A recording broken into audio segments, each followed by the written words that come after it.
Shalom dan selamat pagi Bu. Perkenalkan, nama saya Melpa Ronalda Manik dengan NPM 210101133. Di sini saya akan menjelaskan dimensi pembelajaran, yang dimana dikatakan dapat diartikan dimensi adalah suatu kerangka kerja instruksional yang sifatnya kompresif instruksional framework untuk membantu pendidik dalam merencanakan pengalaman belajar yang disajikan kepada peserta didik. Dilihat dari segi dimensi belajar, dapat diartikan dimensi belajar merupakan metafora tentang bagaimana otak bekerja selama orang belajar. Dimensi pembelajaran dapat dibagi beberapa bagian, yaitu 1. Mengembangkan sikap dan persepsi positif. Mudah untuk dipahami bahwa sikap dan persepsi si belajar sangat mempengaruhi proses belajar. Sikap dapat mempengaruhi belajar secara positif sehingga menjadi mudah sikapnya, juga dapat belajar sangat sulit. Ada dua kategori sikap dan persepsi yang mempengaruhi pembelajaran,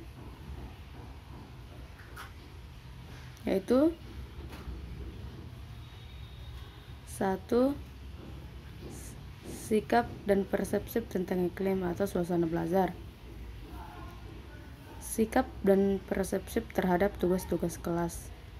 Nah, di sini guru yang efektif memberikan penguatan terhadap kedua kategori itu dan teknik yang dan sesuai. Guru seyogianya membantu menumbuhkan sikap dan persepsi siswa yang positif terhadap iklim belajar dengan menekankan aspek-aspek internal siswa atau suasana mental kondusif.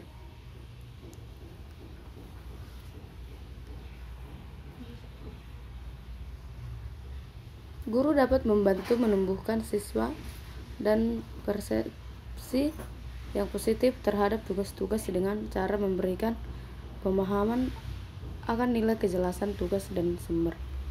Nah, dari penjelasan yang di atas ada beberapa bagian, yaitu 1.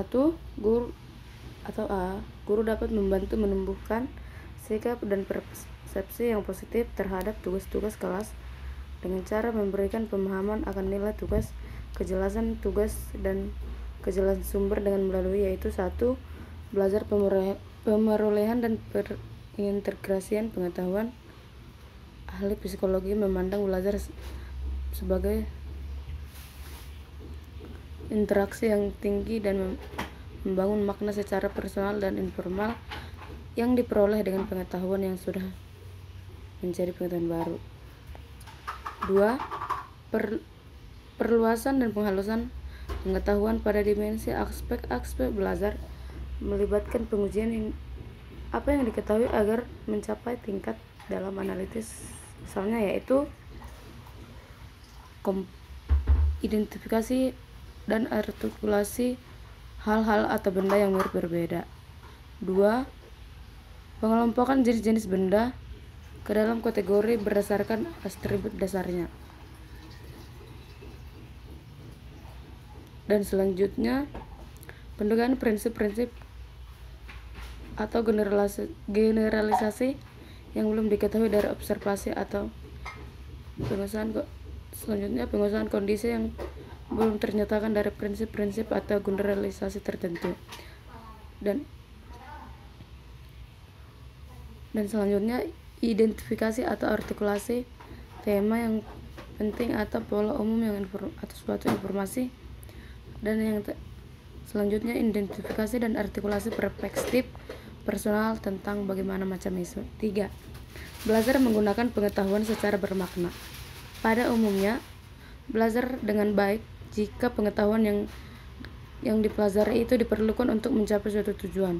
Keberadaan tujuan umum akan dicapai secara umum di mana kita menggunakan pengetahuan secara bermakna. Contohnya yaitu seorang guru memberikan tugas misalnya tanya jawab. 4. Mengembangkan kebiasaan berpikir produktif.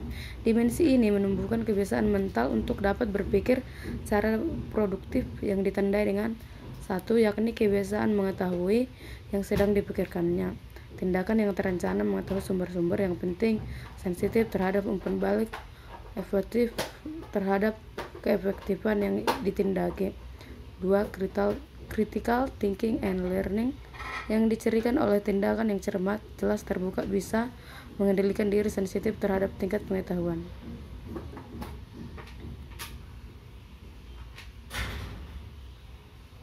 3. Creative thinking and learning, yang ditandai oleh semangat tinggi, berusaha sebatas kemampuan, percaya diri, dan menciptakan hal yang secara baru.